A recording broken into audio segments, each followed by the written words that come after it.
pouco isto já vai funcionando melhor. Ora, já estamos em alguns, sejam muito bem-vindos. Deixa eu ver quem chegou mais. Entretanto, sei que há mais pessoal que vai entrando.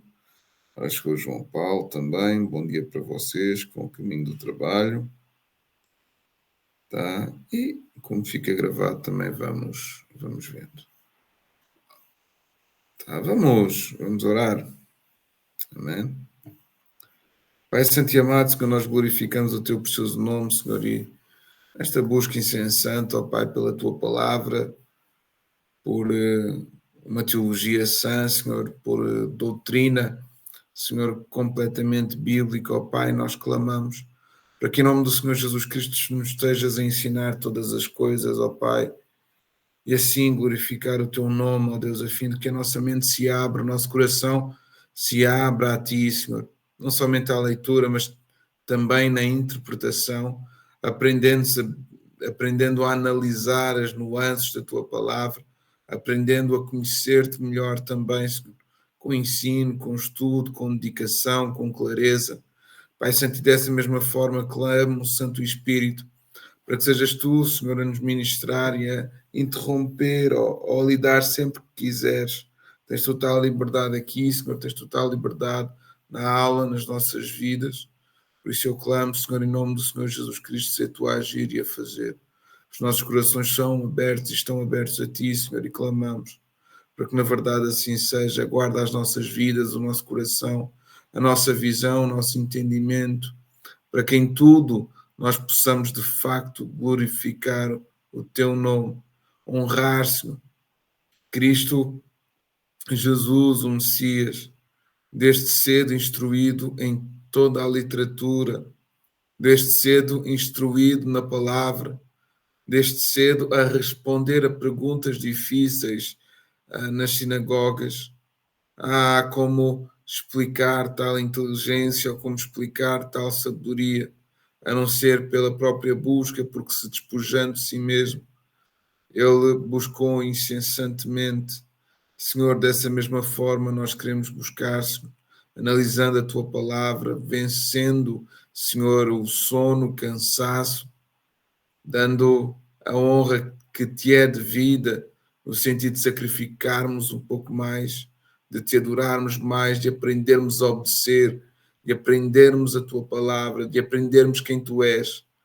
Continuamos a falar sobre características, sobre as doutrinas de Deus, sobre a Trindade, sobre as características que o Senhor tem, os atributos que o Senhor tem.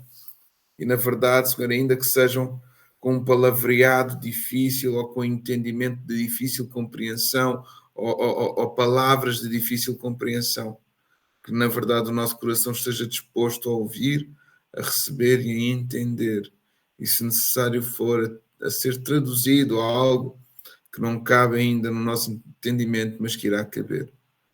Pai Santo, eu louvo e te agradeço porque estás aqui, louvo e te agradeço porque sempre que estamos juntos e até quando te buscamos, tu estás. E não há nada melhor, Senhor, do que ver que és connosco, que a tua presença nos acompanha e que o Senhor nos acompanha dia após dia. Nós te louvamos e te agradecemos em nome de Jesus. Amém. Amém? Meus queridos, então estamos no decorrer da aula 13. Na verdade, na semana passada ficámos aqui por falar na Trindade do Novo Testamento. Nós terminámos e o alongar da hora já não nos permitiu avançar mais, tá? Então vamos continuar a pegar neste assunto sobre a Trindade. Eu queria fazer um desafio, se alguém se lembra, por exemplo, no que é constituída a Trindade, aí é fácil, nós sabemos que é Pai, Filho e Espírito Santo, mas queria que alguém respondesse que se algum é maior do que o outro, se um é mais poderoso do que o outro, relativamente à matéria que foi dada e à aula passada. O que é que vocês consideram? Alguém quer arriscar? Alguém quer comentar?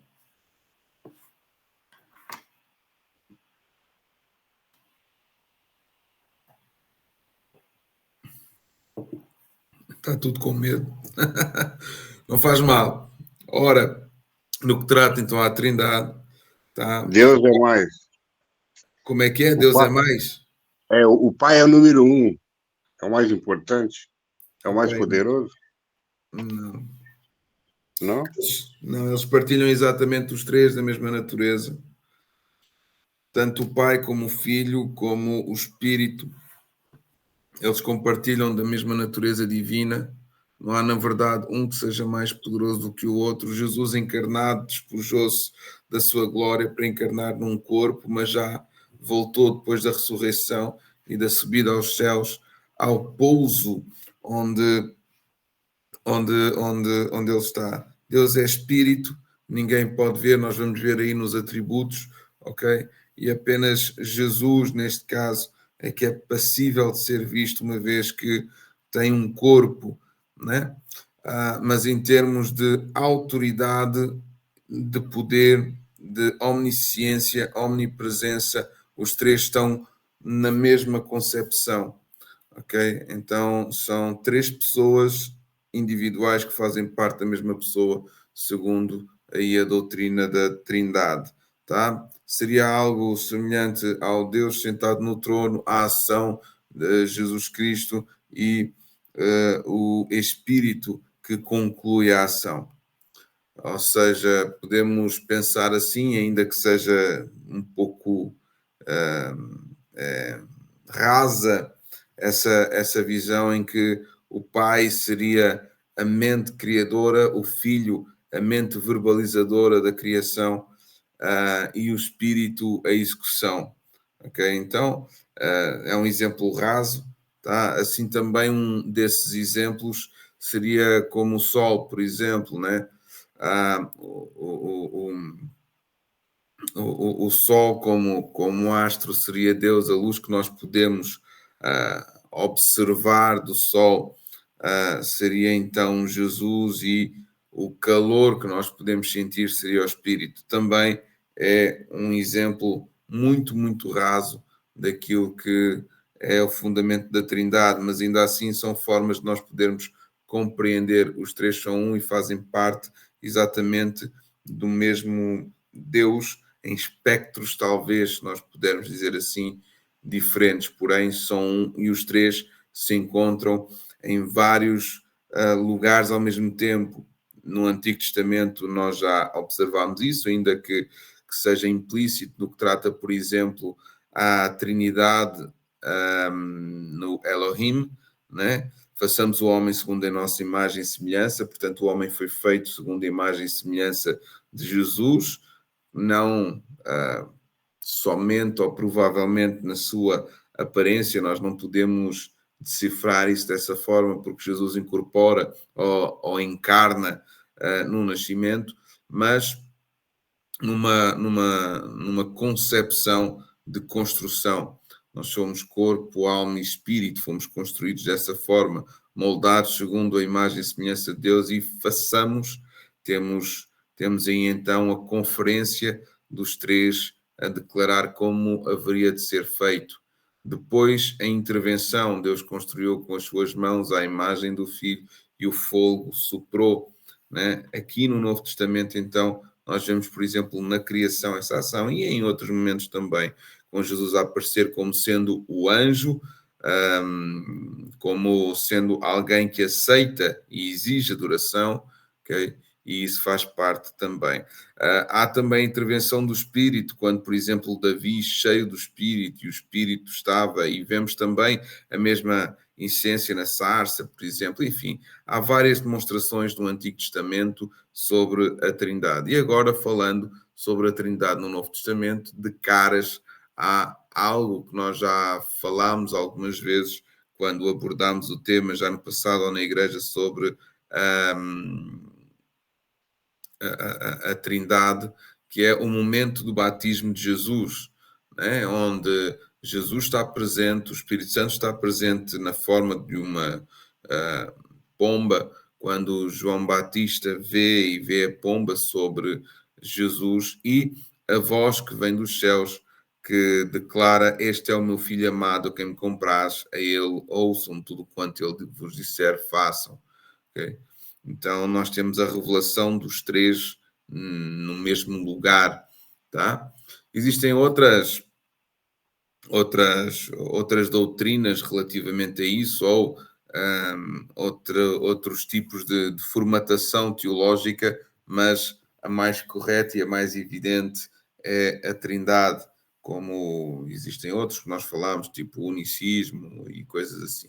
Bem, então voltando aqui à Trindade, agora na vertente do Novo Testamento, a revelação da triunidade de Deus no Antigo Testamento não é tão clara como no Novo. Os textos bíblicos alistados respeitam-se aos devidos contextos, mostram a unidade do Pai com o Filho e com o Espírito Santo, levando-se em conta que Deus é único, Isaías 43, 10, e que ele não partilha da sua glória com ninguém, Isaías 42, 8 e 48, 11. É interessante notar como o Pai, o Filho e o Espírito Santo são postos em pé de igualdade, coisa que nenhuma criatura, por melhor que seja, poderia atingir, nem muito menos uma força ativa, como um agente passivo. Com relação então ao Novo Testamento, a evidência da Trindade é bastante explícita e abundante. No anúncio do nascimento de Jesus feito a Maria, a ação de Deus triuno fica evidente. Lucas capítulo 1, versículo 35. Aliás, eu vou pegar aqui na Bíblia para podermos não saltar assim tanto alguns textos que trazem aqui revelações profundas. Lucas 1, aliás, 35, diz exatamente que, e respondendo o anjo, lhe disse-lhe: descerá sobre ti o Espírito Santo, e a virtude do Altíssimo te cobrirá com a sua sombra, pelo que também o santo que de ti há de nascer será chamado Filho de Deus. Aqui então temos uma primeira evidência, neste caso de Lucas, sobre a Trinidade, a triunidade revelada aqui no texto, né, na formação de Jesus, né? Portanto, Jesus incorpora num pequeno óvulo, ok? Que fecundado por inseminação artificial, é brincadeira, porque Deus cria todas as coisas, mas uma vez fecundado ali, né, por intermédio do Espírito. Atenção, existem muitas falsas doutrinas que começaram a dizer que o Espírito Santo teve relações com Maria e coisas assim, tá? Isso é tudo perversidade do homem, ok? Continuando, o exemplo mais claro encontra-se também no batismo de Jesus, quando o Espírito de Deus desceu sobre ele como uma pomba, e uma voz do céu disse: este é meu filho amado, em quem me compraz, em Mateus 3, 16 e 17, como já falámos aqui, tá? Já na fórmula batismal, o próprio Jesus declarou: ide, portanto, fazei discípulos de todas as nações, batizando-os em nome do Pai, e do Filho, e do Espírito Santo. Mateus 28, 19, na ordem da grande comissão e por toda a terra, né? Nessa mesma ordem, ide, portanto, fazei discípulos de todas as nações. Okay? Este é um dos versos também que nos direciona no que trata a nossa igreja e no que trata também a nossa intervenção do discipulado. É necessário, a ordem é ir e fazer discípulos. A ordem é ir e fazer discípulos de Cristo, batizando-os em nome do Pai, do Filho e do Espírito Santo. Então aqui diz o seguinte: perceba que a palavra nome permanece no singular, ou seja, há um único nome, porque os três são um único Deus, né? Não em nome dos pais, não em nome dos filhos e do nome dos Espíritos Santos, né? Mas em nome do Pai, do Filho e do Espírito Santo, que é exatamente o único Deus. Também ainda, não sei se vai aparecer aqui, já não me lembro concretamente, mas quando os apóstolos dão a bênção, ou o apóstolo Paulo dá a bênção apostólica, ele também fala em nome do Pai, do Filho e do Espírito Santo. Okay? Continuando então, também durante o seu ministério, Jesus falou do Pai, orou ao Pai, deixou claro que não eram a mesma pessoa, mas ao mesmo tempo afirmou que ele e o Pai eram um. Né? Casos como Mateus 5, 16, 7, 21, 11, 25, 16, 27, João 10, 17, 38. É interessante nós abrirmos, e também deu testemunho direto sobre o ofício Espírito Santo em João 15 e 16. Portanto, eu vou abrir aqui Mateus 5, por exemplo, só para termos uma noção de como nós vamos encontrar essas evidências nas Escrituras, uma vez que o principal papel das aulas de teologia é ensinar a interpretação certa, correta da Escritura.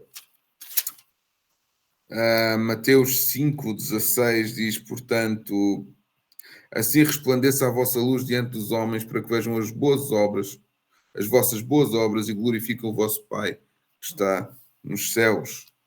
Bem, talvez não seja um exemplo tão claro. João 10, 17. Este creio que seja bem mais claro. João 10, 17 diz, por isso o Pai me ama, porque eu dou a minha vida para tornar a tomá-la. Ninguém me tira, mas eu de mim mesmo dou. Tenho poder para a dar e poder para tornar a tirá-la. Esse mandamento recebi de meu Pai. Okay? E em vários momentos Jesus diz que ele e o Pai são um, e o Pai está nele e ele no Pai. Né? Relativamente então ao Espírito Santo, nós sabemos sobre o seu envio a partir de João 14, que é quando o Senhor fala sobre o Consolador, 15 e 16. Eles especificam um pouco mais sobre essa mesma evidência. Mateus 28, 19, então, na ordem de Jesus, que é para batizar em nome do Pai, do Filho e do Espírito Santo. Ora, se Jesus fosse uma criatura e o Espírito Santo fosse uma força ativa, seria estranho que as pessoas fossem batizadas em nome do Criador, que não divide sua glória com ninguém, em nome de um anjo ou de uma força ativa. Aliás, que necessidade há em batizar alguém em nome de uma força? Tudo isso faz sentido se Jesus e o Espírito Santo forem Deus, assim como o Pai. O pessoal aí do JW diz que o Espírito Santo é uma força, não é? Portanto, eu estou muito curioso para saber como é que eles podem resolver o texto de Mateus 28, 19, e por toda a terra pregai o Evangelho, né? Fazei discípulos em nome, e batizai em nome do Pai, do Filho e do Espírito Santo. Porém, também tem havido uma demagogia em usar o Pai, Filho e Espírito Santo no batismo, quando se pergunta, tu foste batizado em nome de quem? Eu fui batizado em nome de Cristo, em nome de Jesus eu te batizo, né? Então o teu batismo não é válido. Bem, isso será incongruente no mínimo, ainda que a ordem seja batizar em nome do Pai, do Filho e do Espírito Santo. Por evidências, o Filho é o Pai é o Filho, e os dois são o Espírito, como nós vimos ali no triângulozinho, né? sobre Deus. Então, o facto de estarmos a batizar em nome de Jesus é a mesma coisa do que usar os três nomes, porém, não sendo unicistas, temos que ter bem assente a doutrina da Trindade para que, na verdade, não entramos em lugares de heresia, como, por exemplo, unicistas acabam por declarar que o trono fica vazio quando Jesus está na terra. Isso é muito complicado, porque todas as coisas dependem de Deus. Então, se Deus largou a sua forma, largou tudo para se tornar Jesus, né? Para se tornar homem, existe algo profundo que é tudo então ficou sem governo, o que não confere, né? E tendo então as evidências declaradas como já vimos, quer em Lucas, quer no batismo de Jesus, tá? Temos então como comprovação bíblica concordante exatamente sobre a doutrina da Trindade e em como Deus é três pessoas numa. Lucas 3, 22, no batismo do Filho, lá estão o Espírito Santo e o Pai, como sempre inseparáveis. Essa é uma das razões pelas quais o batismo cristão deve ser ministrado em nome das três pessoas. Okay? Aqui só para refutar que, de facto, deve-se usar os três nomes, ainda que não há invalidação do batismo se for em nome de Jesus. Tá? João 14, 26 diz, Jesus fala do Espírito Santo que será enviado pelo Pai em seu próprio nome, isto é, de Cristo. Também um texto, eis que vos envio outro Consolador, ou quando eu subir aos céus, aliás, o Pai que está no céu vos enviará outro Consolador que vos ensinará assim também todas as coisas. Quando ele refere a outro Consolador, vos enviará a outro Consolador, ele está a dar ênfase do seu próprio ministério de reconciliação e que acaba por ter em determinados momentos a verificação da consolação.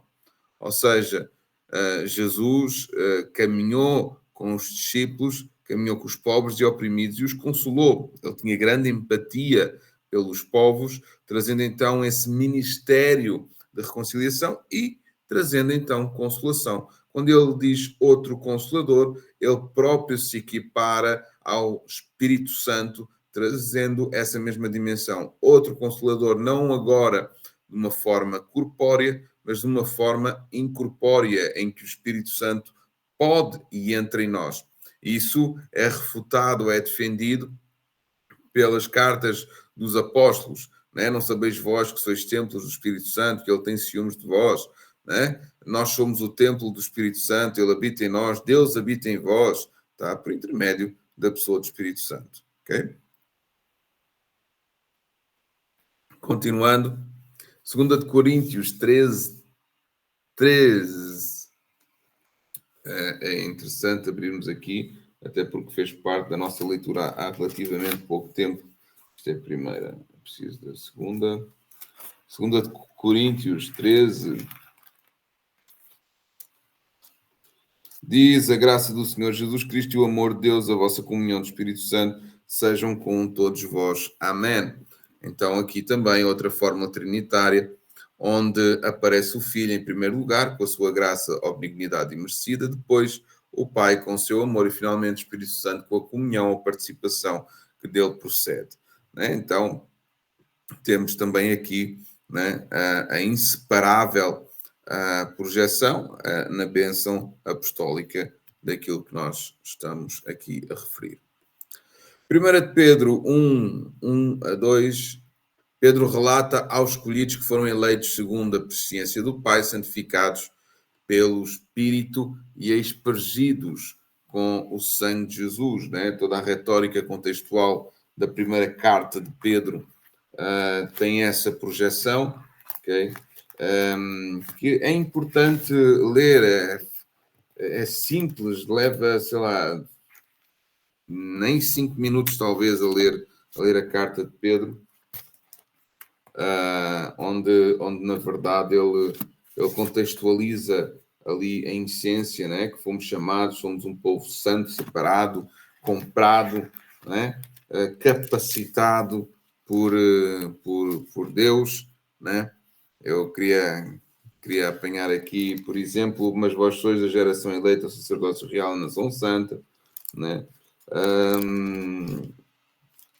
um povo adquirido para que anuncies as virtudes daquele que vos chamou das trevas para a sua maravilhosa luz.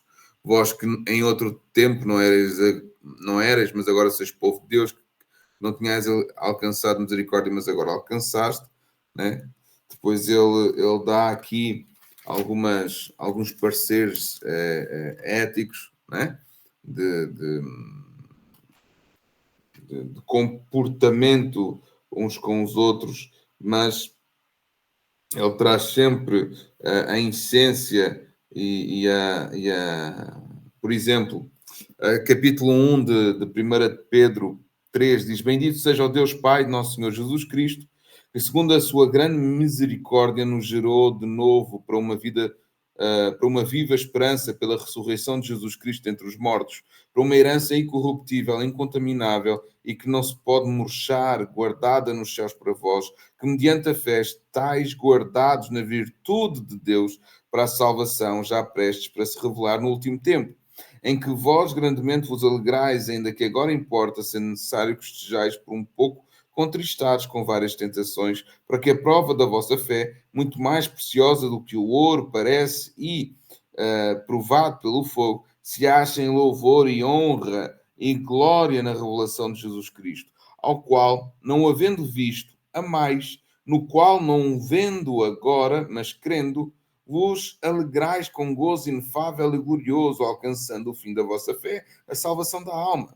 da qual salvação inquiriram e trataram diligentemente os profetas que profetizaram da graça que vos foi dada, indagando que tempo ou que ocasião de tempo o Espírito de Cristo que estava neles, que é o Espírito Santo, indicava anteriormente, justificando os sofrimentos que a Cristo haviam de vir e a glória que lhes havia de seguir, aos quais foi revelado que, não para si mesmos, mas para nós, eles ministravam estas coisas que agora vos foram anunciadas por aqueles que, pelo Espírito Santo, enviado do céu, vos pregam o Evangelho, para as quais coisas os anjos desejam bem atentar. Portanto, cingindo os lombos do vosso entendimento, ser sóbrios e esperar inter... Ou seja, ele está a dar aqui a cartada, né? trazendo a carteirada, por assim dizer, trazendo a visão do Espírito Santo. Nós estamos a ensinar pelo Espírito Santo, assim como Cristo anunciou que nós haveríamos de viver e ensinar. Outros versículos que contextualizam dentro do Novo Testamento a Trindade. Okay? Temos Romanos 8, 14 a 17, também 15, 16 a 30, 1 de Coríntios, enfim, há vários versos que contextualizam e tornam evidente a Trindade no Novo Testamento. Ok? Portanto, voltando atrás, nós não adoramos três deuses, são três pessoas no mesmo indivíduo, tá? Deus é transcendente, Deus é imanente, tá? E na pessoa de Jesus Cristo caminhou entre nós e houveram vários tipos de revelações, quer no Antigo, quer no Novo Testamento, acerca de Deus. Hoje ele se manifesta no nosso meio por intermédio da pessoa do Espírito Santo que habita em nós e que nos traz a evidência, que nos ensina a Escritura, que nos traz consolação, que nos ensina todas as coisas, que fala ao nosso espírito e que nos dá entendimento, que nos dá e aumenta a fé, que cuida de nós, que cria em nós o seu fruto, que é um fruto sobrenatural, que nós podemos discernir como em Gálatas 5:22, se não estou em erro, né? O fruto do Espírito, como a longanimidade, a benignidade, esses não são frutos, são partes do mesmo fruto que está acessível, porém é ele que nos confere esse mesmo fruto, tá? Então é digno de nota que se o Filho fosse uma criatura e o Espírito Santo uma força ativa, os dois não poderiam assumir o primeiro lugar em algumas das passagens bíblicas acima citadas. Aliás, o que uma força ativa estaria a fazer ou fazendo no meio de duas pessoas? As testemunhas de Jeová objetam dizendo que mencionar as três pessoas juntas não indica que sejam a mesma coisa, pois Abraão, Isaac e Jacó, Mateus 22, 32, bem como Pedro, Tiago e João de Mateus 17, 1, sempre são citados juntos. Contudo, isso não os torna um. O que as testemunhas de Jeová não perceberam foi o seguinte: Abraão, Isaac e Jacó tinham algo em comum, o patriarcado. Já Pedro, Tiago e João tinham em comum o apostolado. E o que o Pai, o Filho e o Espírito Santo têm em comum? Resposta: a natureza divina ou simplesmente a divindade. Tá? Portanto, eles sempre subsistiram nas três pessoas, de eternidade a eternidade, ok? Dentro e fora do tempo, subsistem nas três pessoas. A doutrina de Deus na história. Opa! Estou sem tratamento, mas vai ficar assim. A história do pensamento cristão apresenta dificuldades persistentes no que diz respeito à natureza de Deus e a sua relação. Portanto, para já fechamos aqui a doutrina da Trindade. Tá? Se alguém quiser colocar dúvidas, pode levantar aí a mão, tá? E não tem problema. Dúvidas são importantes. O que importa é não ficarmos com elas. Ok? Dúvidas são importantes para esclarecer e ainda trazer alguns pontos. Portanto, se tiverem algum tipo de dúvida referente à Trindade, tá? A prova será para a semana e a valer 5€. Estou a brincar, tá? Amém? Então, se não há dúvidas referente à Trindade, vamos então avançar. A doutrina de Deus na história. A história do pensamento cristão apresenta dificuldades persistentes no que diz respeito à natureza de Deus e a sua relação com o mundo. São problemas que se acham relacionados com os outros, a transcendência e a imanência, perspectivas pessoais e não pessoais, e a possibilidade de se conhecer a Deus. Os primeiros teólogos cristãos que tentaram interpretar a fé cristã de acordo com as categorias filosóficas gregas costumavam enfatizar a transcendência abstrata de Deus. Ele era o absoluto, eterno e imutável, causa final e suficiente do universo. Pouco se podia atribuir a ele no que concerne a predicados, sendo os seus atributos definidos, sobretudo em termos negativos. Era o ser não causado, ou seja, ninguém criou Deus, né? Tinha ansiedade ou existência própria. Ele é absoluto, simples, infinito, imutável e omnipotente, não limitado pelo tempo, sendo ele então eterno, que vive fora de uma escala temporal, e o espaço, né? Fazendo dele omnipresente. Portanto, sendo Deus omnipresente, né, e omnipotente, ele tem todo o poder, ele criou todas as coisas, ele é infinito e imutável e ele não habita dentro de um espaço e do tempo. Aqui, as doutrinas filosóficas gregas conseguem chegar, tá?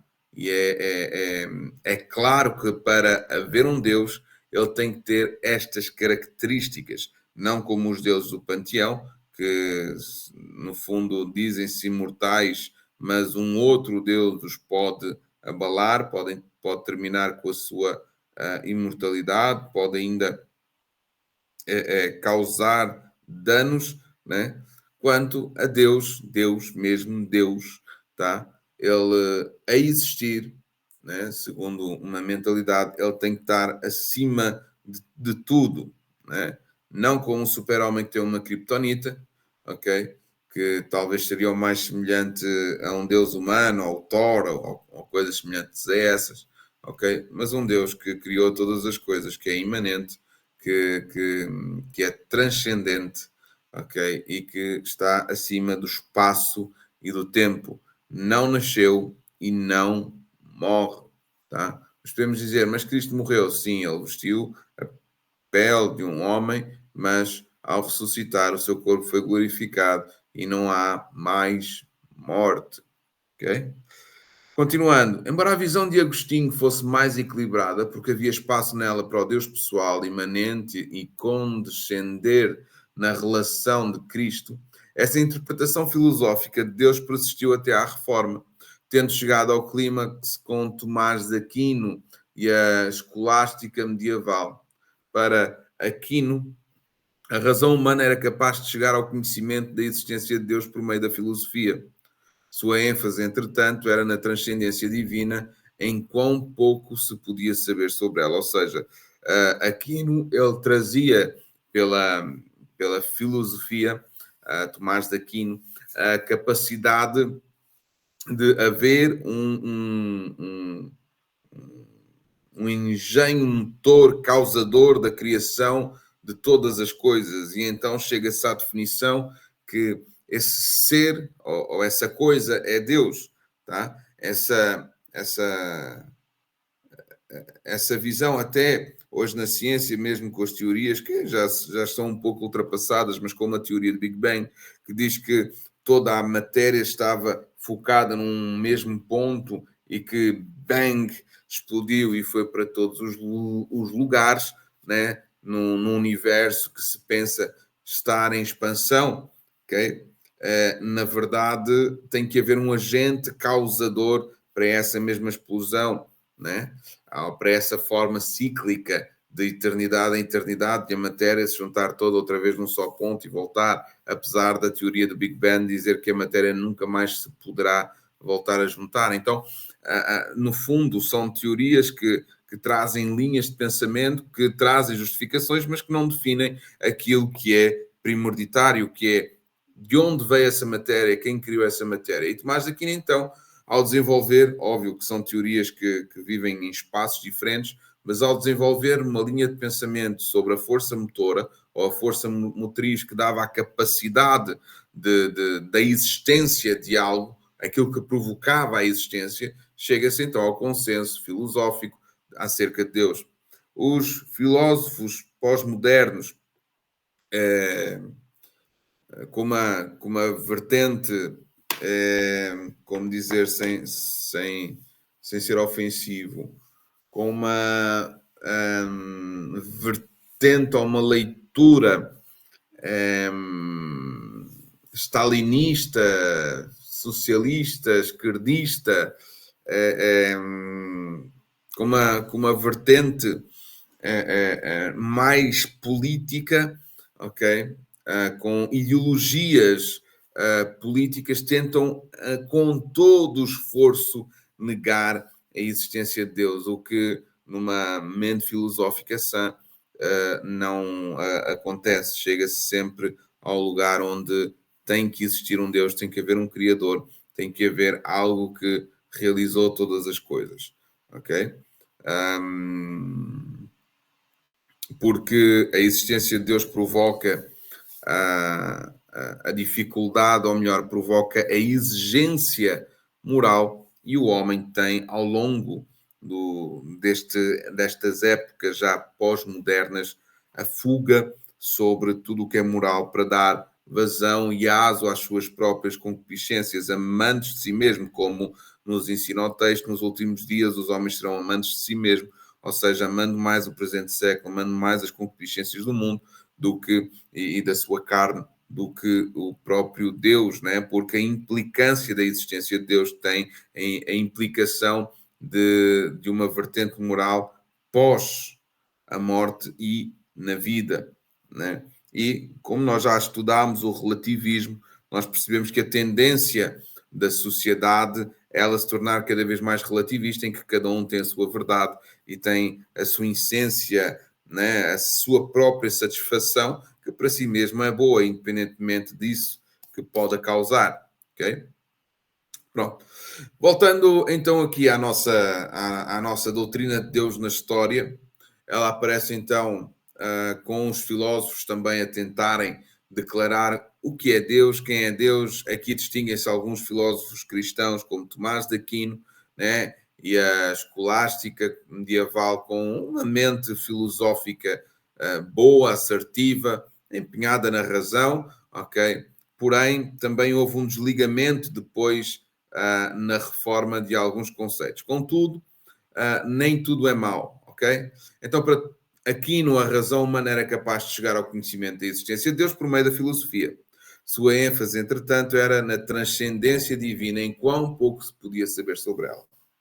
Com a ênfase sobre a Bíblia e não sobre as categorias filosóficas, os reformadores deram maior destaque à imanência divina no âmbito da história humana, mas conservaram uma ênfase muito forte sobre a transcendência. Deus é transcendente, está acima de todas as coisas, imanência, ele se revela a si mesmo, conforme se vê na definição da Confissão de Fé de Westminster, que já falámos no ano passado, e que mais para a frente, quando entrarmos na história da Reforma e da Igreja, nós havemos de falar outra vez nos credos do Westminster, havemos de falar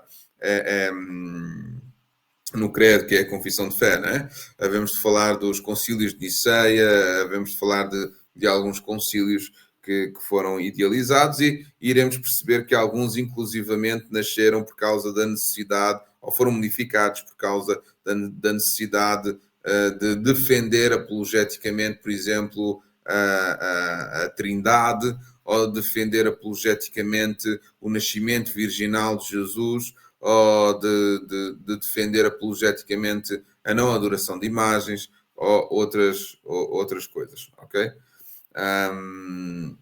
Então temos que ter em foco, se perguntarem o que é que são os concílios. Concílios é um acordo, por assim dizer, por vários teólogos, né, sei lá, bispos, pastores, né, que se encontraram no mesmo lugar e trouxeram um concílio, um consenso, né, sobre determinadas razões ou determinadas características ou doutrinas que vêm ou que estão na Bíblia, né? Portanto, esses concílios são depois resumidos num credo. Até então, o primeiro concílio está descrito em Atos, se não estou em erro, 17, não tenho a certeza, tá? Onde a doutrina dos apóstolos é enfatizada, um concílio onde, inclusivamente, o apóstolo Pedro e o apóstolo Paulo estão juntos para trazer essa doutrina dos apóstolos para, enfim, terem uma mesma linha de pensamento relativamente às escrituras e relativamente ao que se ensina, ao que é bom, ao que possa ser canónico e o que não é canónico. Então, os concílios aconteceram e continuam a acontecer. Amém? Agora, em relação ao entendimento tradicional de Deus por parte de protestantes, que somos nós e católicos, que são os outros com ênfase sobre a sua transcendência, veio com o surgimento da teologia liberal dos séculos XVIII e XIX. A combinação de novas filosofias como a de Immanuel Kant, que toda a gente já ouviu falar, e de o Hegel, que é mais conhecido também, tornava a mente a instância suprema para o conhecimento verdadeiro, bem como avanços científicos pareciam, aliás, substanciar as habilidades humanas, além de uma nova perspectiva histórica que tendia a relativizar toda a realidade final. Ou seja, cada mente tinha a sua verdade, tinha a sua interpretação da verdade, ok? E é isso que conta. Isso, óbvio, vai contra a Escritura, onde há apenas um caminho, onde há apenas uma verdade. Jesus, o caminho, a verdade e a vida. Segundo Kant, então, não podia mais garantir a existência de um Deus transcendente, acima de tudo. Deus passou a ser identificado cada vez mais como as ideias da experiência humana. Falar de dependência religiosa, como Friedrich Schleiermacher, ou de valores éticos, como trazido por Kant, Albrecht Ritschl, era o mesmo que falar de Deus. Havia uma ênfase praticamente exclusiva sobre a imanência de Deus, acompanhada da tendência de ver uma afinidade essencial entre o espírito humano e o divino. Os acontecimentos mundiais, entre eles duas guerras mundiais e a ascensão dos regimes totalitários, levaram ao colapso o velho liberalismo com o seu conceito imanentista de Deus e à reafirmação da transcendência divina.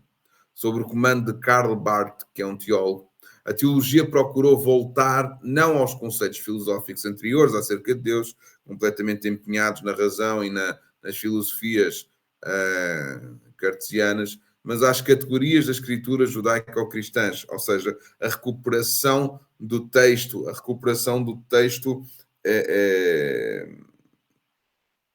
como ele deve ser lido. Ou seja, o que é que nós estamos aqui a dizer?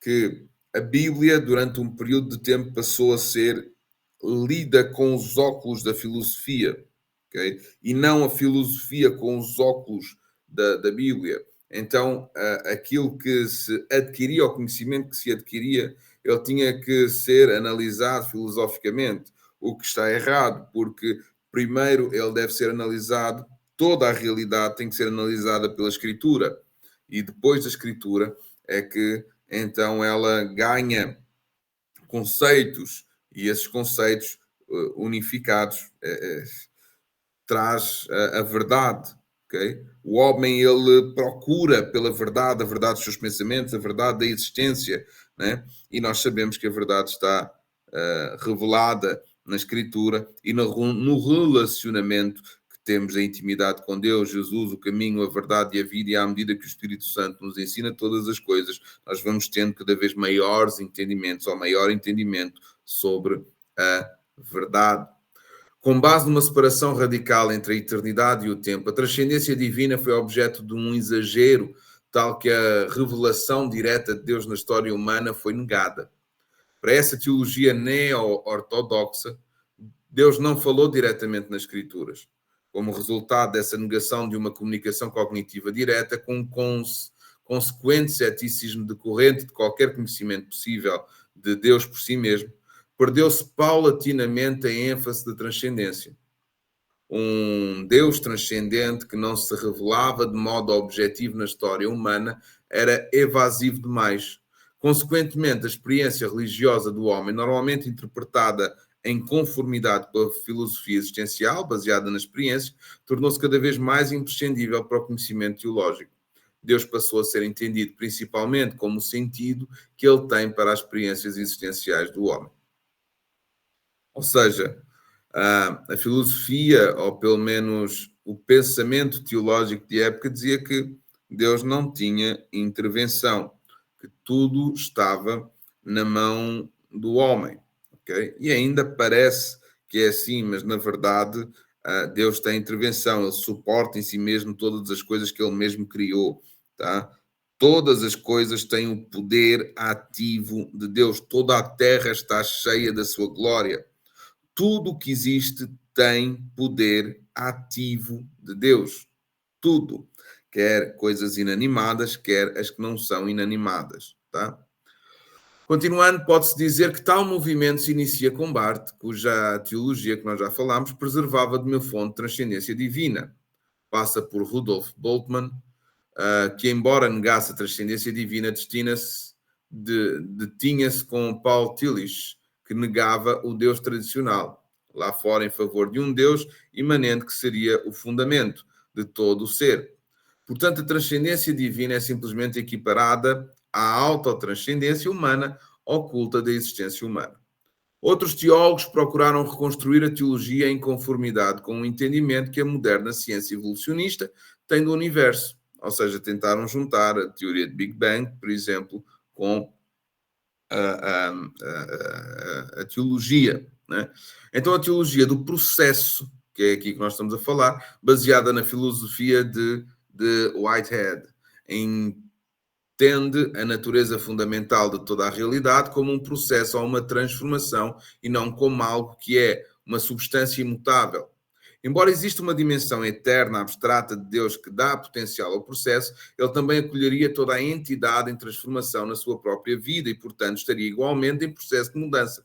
Como o universo é dinâmico e imutável, atualizando as suas potencialidades, o mesmo acontece com Deus. Ou seja, como o universo está em expansão, como a Terra está em mutação, como as teorias darwinianas, as teorias de Darwin trazem um processo evolucionista, o que é proposta desta teologia baseada no processo é que Deus também estaria em processos de mudanças.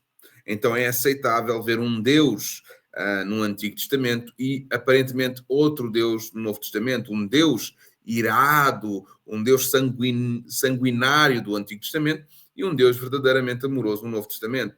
O que não acontece, e tal ideia inclusivamente confronta negativamente a Escritura, porque a Escritura fala sobre a imutabilidade de Deus. Ele é aquele que era o início, ele é aquele que é o meio, ele é aquele que virá, o fim, o alfa e o ômega do Apocalipse. Eu sou o alfa, eu sou o ômega, eu sou o início, eu sou o fim. Deus é imutável, ok? Em toda a sua expansão. Portanto, a ideia de que ele está em mudança, ok, é palativamente errada. Contudo, não havemos de negar que a revelação de Deus que nós havemos de adquirir, ela é eterna. Quer isso dizer o quê? Que de eternidade em eternidade nós veremos novas revelações de Deus, mas elas já existem nele. Ok? Amém? Ele é completo. Deus é completo, ele não está em transformação, ele não está em processo. Ele é completo, ele é 100% completo. Ok? Nós, na verdade, é que teremos sempre novas revelações, porque ele é infinito. No que ele é completo, ele também é infinito. Então teremos novas revelações de quem Deus é. A ampla variedade de formulações contemporâneas sobre Deus que tendem a defini-lo de tal modo que ele deixa de ser o Criador pessoal e Senhor soberano da história humana e é consequência direta da negação do conhecimento de Deus por meio da auto-revelado cognitivo, da auto-revelação, aliás, cognitiva divina das Escrituras e da tendência pecaminosa do ser humano à autonomia. Okay? Quer isso dizer o quê? Que dessa forma, então, Deus não se teria autorrevelado, mas o homem é que estaria a chegar perto de Deus, né? E a autorrevelação nunca seria, então, findada, né? Mas Deus é o mesmo. Bem, influenciados então por algumas das mesmas forças que atuam por detrás da teologia do processo, isto é, um entendimento moderno da realidade como algo dinâmico e relacional, bem como a preocupação com a liberdade humana, alguns evangélicos dos nossos dias propõem uma visão aberta de Deus. Embora neguem explicitamente a dependência da divindade da criação, ou seja, aceitam o processo evolucionista de Darwin, como na teologia do processo, né? Aceitam o processo, esse processo que não tem a ver com o caráter, tem a ver com a evolução das espécies, né? A relação de Deus com as suas criaturas é vista como a de um pai amoroso que trabalha em parceria com o ser humano. As suas principais ênfases são o conhecimento de Deus em relação à dinâmica com o mundo e não o conhecimento de quem é Deus em si mesmo. E depois também dessas principais ênfases, a liberdade humana. Isso fez com que a visão aberta sobre Deus reinterpretasse os atributos divinos tradicionais associados à sua providência soberana, isto é, a sua imutabilidade e omnisciência, inclusive o seu conhecimento do futuro. Essas mudanças barram em dificuldades se confrontadas com alguns dados da Escritura. Além disso, não está claro de modo algum que essa visão seja capaz de solucionar problemas teológicos tradicionais, como, por exemplo, a existência do mal e a relação entre Deus, a sua sabedoria e a liberdade humana, de maneira mais adequada do que o entendimento clássico sobre Deus. Okay? Então, algo que nós podemos dizer é que Deus é bom, Deus criou todas as coisas boas, e aquelas que, por causa do arbítrio, se desviaram de Deus, se tornaram más, porque tudo o que se afasta da bondade de Deus cai para o outro lado. Se nós nos afastarmos da luz, tá? As trevas certamente se abaterão sobre as nossas vidas. Ora, são 6h56, eu acho que ok, vai dar ainda para falarmos então sobre o início dos atributos de Deus. Alguém tem alguma dúvida relativamente ao que acabámos de falar, no que trata a imanência, a transcendência, no que trata também estes campos filosóficos ou é esta teologia do processo? Não confundi-lo com a história da nossa Ludmila, né? da nossa lagarta aqui a virar borboleta, são processos diferentes. Aqui nós estamos a falar da criação, estamos a falar da comparação, tá? Relativamente às teorias humanas do evolucionismo, ainda que não esteja claro aqui no nosso texto o evolucionismo, mas a teologia do processo entra de acordo com aquilo que se diz ser científico no que trata às teorias, ok? Mas, na verdade, a Bíblia é científica, Deus é científico e há sempre grandes revelações. Um dos dados científicos acerca da criação é que ela teve que ser realizada, idealizada, da mesma forma como Moisés descreve no livro de Gênesis ou no Bereshit, ok? Onde, na verdade, as plantas teriam que aparecer primeiro, tudo o resto teria que aparecer primeiro, é essa a teoria, e ela não estando propriamente baseada no contexto bíblico, elas são assertivas, no sentido de caminharem lado a lado e de terem a mesma linha de construção.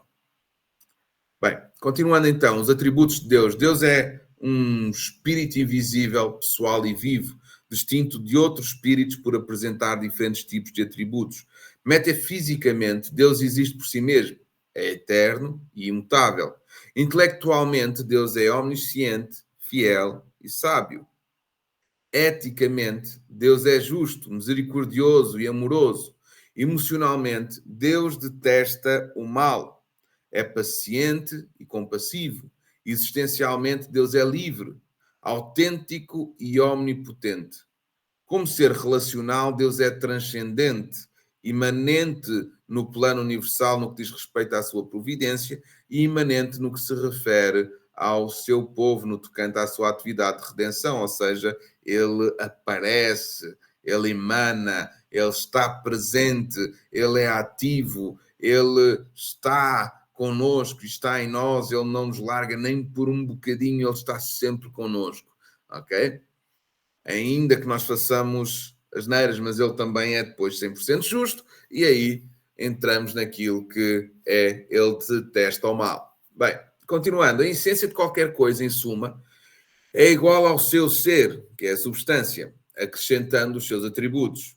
Desde o ceticismo kantiano, que negava a possibilidade de conhecer qualquer coisa em si mesma ou em sua essência, muitos filósofos e teólogos limitaram, de modo geral, a sua maneira de falar aos fenómenos da experiência religiosa judaica e cristã, deixando de lado as categorias da essência, substância e atributo. Passaram a pensar exclusivamente no âmbito do encontro pessoal, nos atos poderosos de Deus, nas funções divinas ou nos processos divinos ao longo da história. Deus está, de facto, ativo de todas as maneiras e também de outras, mas não está calado. A revelação escriturística apresenta um pouco de verdade sobre a essência de Deus em si mesmo. A verdade conceitual revela não apenas o que Deus faz, mas também quem Ele é.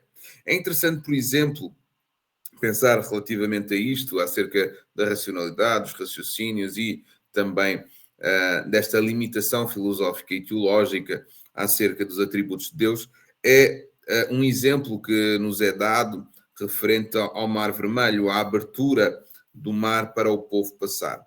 O que alguns céticos acreditam, curioso dizer que um cético acredita, é que o mar baixou de nível, que não abriu, com duas grandes paredes, ok? Esse baixado foi por causa de um acontecimento natural, ok? E o povo conseguiu passar, né?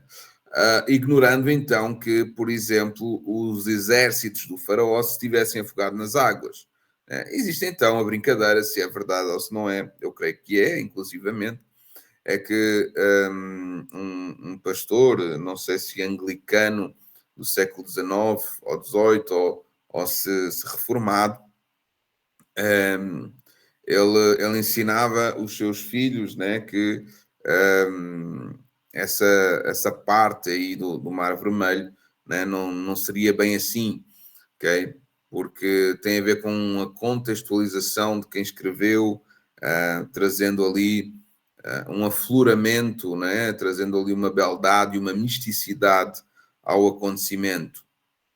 A criança, então, foi para uma tia do infantil e a tia do infantil abriu a escritura e leu: Deus abriu o mar vermelho, a Bíblia diz, e ela não está errada, e os exércitos de Faraó se afogaram no mar porque depois Deus fechou as águas. E a filha foi então falar com o pai e disse: Olha, fulana tal, ela disse e leu a Bíblia e nós lemos com ela que Deus abriu o mar vermelho.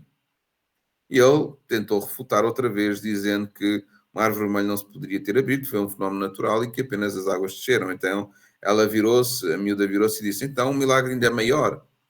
E ele ficou a olhar para ela sem entender. O milagre é maior porquê? Porque é mais difícil afogar um exército em águas rasas. Então, na verdade, esse pensamento filosófico e teológico que limita os milagres, né, de Deus, trazendo apenas uma responsabilidade moral sobre a existência de Deus e um conceito moral sobre a existência de Deus, ele está errado, ele traz um ceticismo, ele afeta a fé, a credulidade, ok? Trazendo humanização a Deus. Tá? Ele é sobrenatural, ele pode realmente parar o mar, ele pode abrir o mar, ele pode parar o rio, ele pode fazer o que ele quiser, ele é Deus. Ele construiu toda a matéria faz parte dele e ele está em toda a matéria. Então tudo o que é criado, Deus é omnipresente, ele está em toda a parte, porque tudo o que foi criado dele. Okay? Então é perceptível que quando nós lemos a Escritura, Deus tem todo o poder de transformar a matéria. É interessante também pensar nisso. Um químico muito conhecido, Adalto, o professor Adalto, né, físico, aliás, eu ouvi, ele faleceu o ano passado, ele é um criacionista e tem excelentes, excelentes, excelentes palestras sobre o criacionismo. Acho que ouvi dele isso, que é possível sim transformar água em vinho, mas a energia para o fazer, separando as moléculas para voltar a juntá-las, seria equivalente a não sei quantas bombas nucleares, uma energia brutal, mas é possível fazer isso, que é separar as moléculas da água e reconstruí-las para se tornarem um sumo de uva, não é? Então é muito interessante pensar que a ciência tem a resposta, só não tem a energia sobrenatural para que essa resposta aconteça. Okay? Na verdade, então, sendo Cristo Deus, ele tem a autoridade, né? Tem a capacidade, né? De realizar essas mesmas coisas. Por isso, os milagres, todos eles são possíveis a um nível científico. Não há a energia ou o conhecimento de como eles se realizam, por isso são milagres. Tá? Então, na verdade, isso deve ser conceitual, por isso nós devemos acreditar ainda com mais fé, com mais esperança, com maior virtude, que quando oramos os milagres acontecem porque Deus está a realizar, Deus ele está lá, ele é evidente, ele é imanente, ele está presente, ele emana de nós, né? Ele emana em nós também. Bem, eu acho que vamos ficar só pelos atributos e para a semana continuamos. Só para terminar, a revelação bíblica ensina a realidade não só das entidades físicas, mas também dos seres espirituais, como anjos, demónios, Satanás e Deus Trino. A Bíblia também dá informações sobre os atributos ou características das realidades materiais e espirituais. Ao falarmos dos atributos de uma entidade, referimos-nos às suas qualidades essenciais ou àquelas inerentes a ela. O ser ou substância é o que fica por baixo e une múltiplos e variados atributos numa entidade una. Os atributos são essenciais para distinguir o espírito divino de todos os outros espíritos. O espírito divino é necessário para unir todos os atributos em um ser. Os atributos divinos, portanto, são características fundamentais do ser divino. Sem essas qualidades, Deus não seria quem é, ou seja, não seria Deus. Sem a qualidade, por exemplo, das três qualidades que são mais conhecidas, a omnipresença, a omnipotência e a omnisciência, ele não seria Deus. Tá? Então, Deus tem que ser obrigatoriamente omnisciente, omnipotente e omnipresente. Houve quem imaginasse que, ao definir a essência de Deus, os pensadores humanos o confinariam aos seus conceitos. Este raciocínio, porém, confunde as palavras que transmitem conceitos com as suas referências. A definição de água limita a força de alguma catarata, de cataratas. A resposta é não. A palavra Deus tem sido usada de tantas maneiras. A palavra Deus, né? Tem sido usada de tantas maneiras que cabe ao autor, a quem fala, definir qual dos vários sentidos tem em mente. Né? Um Deus grego, é um Deus limitado. O Deus, sei lá, Mamon, tornar Deus, né, o dinheiro como um Deus, é um Deus limitado. Né? Basta entendermos que quando sobra mesmo um ordenado, né, foi limitado o dinheiro. Né? Então, na verdade, a palavra Deus ela tem sido prostituída, por assim dizer. Tá? Tem sido adicionada em vários padrões e em vários fatores. Contudo, Deus, para ser Deus, tem que ter pelo menos estes três atributos: omnisciência, omnipresença e omnipotência. Amém? E vamos ficar por aqui. Amanhã não, para a semana nós vamos falar Deus é um espírito invisível, pessoal e ativo. E eu queria vos vos anunciar num bom sentido, né? Lembrar que próximo sábado teremos lá então o Rafael Lima connosco, desde as 4 horas para o nosso, não é nada culto de missões, para o nosso workshop de evangelismo, tá? Vai ser top, vai ser bom, não percam, tá? Façam para estar presentes. E quem quiser adquirir, tá? Eu já adquiri o meu, que não tem nada a ver com isso, que é o grande manual, ou pelo menos a mais completa versão de teologia sistemática, do qual algumas das nossas aulas de teologia vão se começar a enquadrar, que é este manual de Wayne Grudem, tá? Ele é bem largo, bem grande, bem pesado, ok? Mas é uma bênção, tá? Vai fazer parte da biblioteca da igreja, ok? E vai ser possível poder vê-lo. Ele tem teologia sistemática a dar a sério sobre a Trindade, pelo menos tem mais de 200 páginas, ok? Então é muito conhecimento para ser repartido, ok? Para ser adquirido.